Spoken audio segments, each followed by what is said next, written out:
Well, let's get a move on then. Canfin Homes is well in focus. It's been strong disbursement growth. The net interest margins have expanded quite sharply. And we've got Mr. Girish Kousgi, who is the Managing Director and CEO, to talk a little bit more about their quarterly numbers. Good to have you on board. Many thanks for joining in. Now, we have witnessed high disbursement growth in the quarter gone by. Your margins too have expanded. But despite that, there's just been a meager 13% growth in your net profit. What's the reason for this?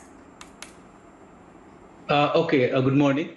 If you see Q4, we have done pretty well on the book growth and disbursement growth. On YOY, we've grown about 44%, sequentially more than 80%.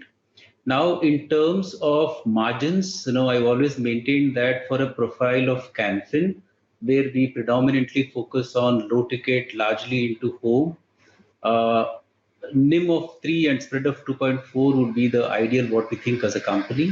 And therefore, over a period of time, both NIM and spread would come down.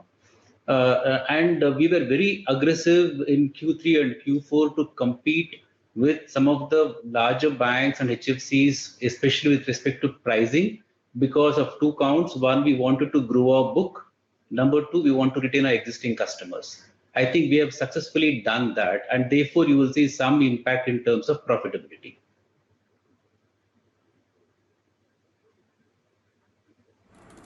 Okay, fair enough. Now, what kind of consumer trends is it that you're observing across salaried and non-salaried customers in light of the fact that we've seen the second wave be very aggressive and more severe in nature? In terms of customer trend, in terms of profile, I think salaried contribution is increasing for us. On portfolio, we had 71% salary. Now that is about 73. And if you have to talk about incrementally, I think salaried has gone to close to 83% and 17% is self-employed. I think this trend will change, once wave 2 comes to an end. So because now self-employed, non-professional customers are little, they're not willing to take any commitment at this point in time, and therefore we see surge in salaried profile. That's the change in consumer behavior with respect to profile. With respect to COVID, it just started. We've done pretty well in first half of April, so we need to see how it will pan out. Only hope is that it may not be as bad as the first wave with respect to number of days the country went on lockdown.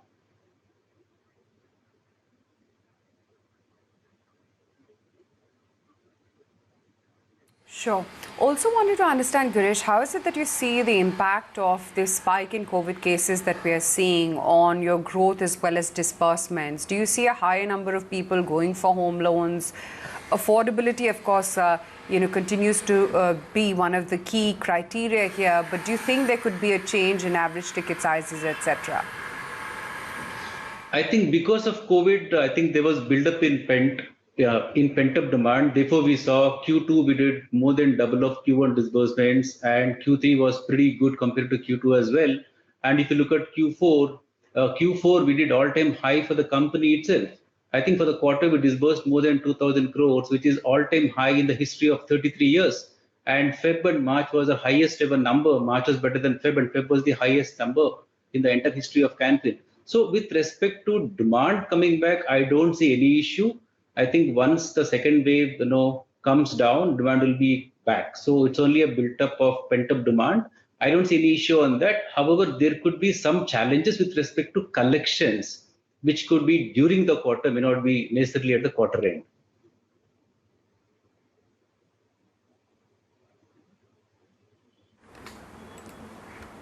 Okay. What about your AUM growth guidance for FY22? What's the future growth prospect here? We have pretty aggressive plans, but we'll have to see how wave 2 would pan out. Assuming that this would get over soon, we should definitely grow at about 20% compared to not last year, last to last year, because last year, because of COVID, was not a normal year, and therefore we want to peg the growth with respect to last year, because last to last year we disbursed close to about 5,500 crores.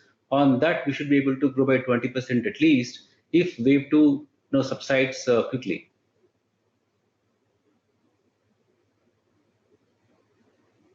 All right. And in order to counter competition from banks, the company lowered lowered the home rate to 6.95%. Is there an impact on the margins going forward? As I mentioned, yes, there will be some impact in margins, because today we are at about 3.69 of NIM and spread of 2.78, and we are pretty aggressive on pricing. As I told you, we want to grow our disbursements and book. This will be the strategy going forward as well, and therefore there'll be some impact on margins. However, the gross profit margin and the net profit margin would definitely improve. Even if you look at quarter four, it has improved. If you look for the whole year as well, there's been improvement. I would only say that increase in volumes would offset, decrease in margins over a period of time.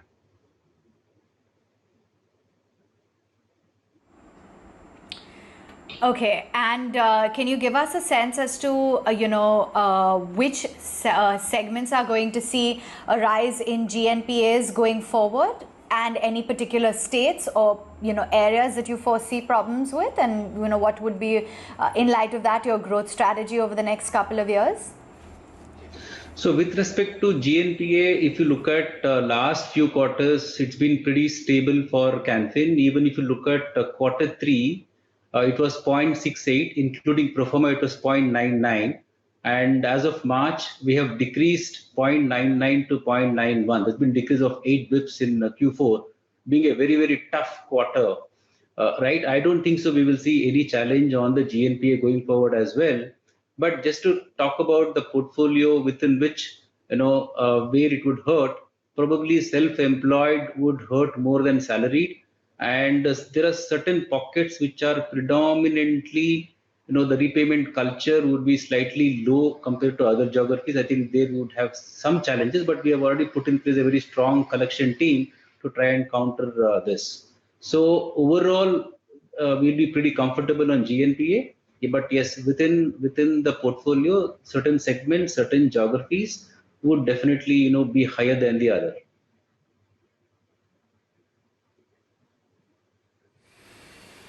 Okay. Since you have presence across geographies, wanted to get your sense on how you're seeing the rural as well as the urban recovery. And now with the second wave of the pandemic, even, hitting some of the rural, cities as well, tier 2 and tier 3 as well getting impacted. How exactly do you think this is going to translate into disbursements going forward? See, as I mentioned earlier as well, so whenever we have these kind of events, this is the second time. First was COVID-1 wave. This is second wave. When these kind of issues happen, I think any company would have to closely look at their asset quality, liquidity, and the cost. Now, fortunately for Canfin, we never had challenge on either of these. But yes, to a certain extent, going forward, we may have challenge on collection efficiency, which may be short term. But again, it's only a question of time, as I told you, because I think fundamentally a profile is such that a customer profile is such that they may delay, but they will not default, and that delay also would be situational. So it all depends on when would wave two comes to an end. We have managed wave one pretty well, so we are confident we'll be able to manage wave two also pretty well. But yes, as far as disbursement is concerned, because there will be a certain concern on mobility of people, disbursements would impact. But yes, we've very well proved that in quarter 3 and quarter 4, we were able to cover the gap of quarter 1 and quarter 2 to a large extent. So disbursement, never a challenge. On collection, there will be some challenge which will be short-lived. We can overcome that maybe over a period of time. So I think it's only a question of timing, what we need to do when.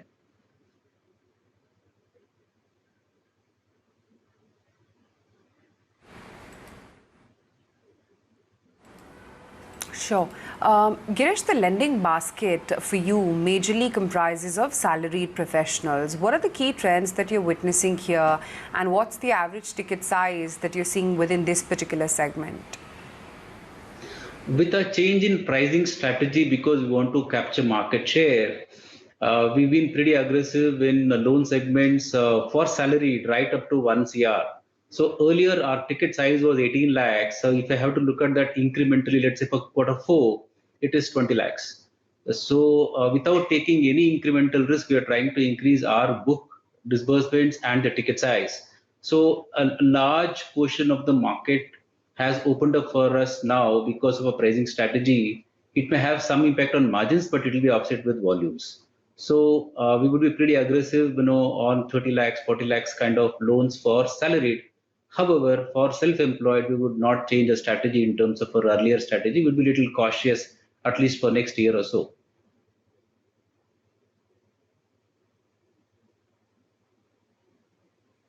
Great to have you on the show, Girish. Thanks so much for taking the time out. We're going to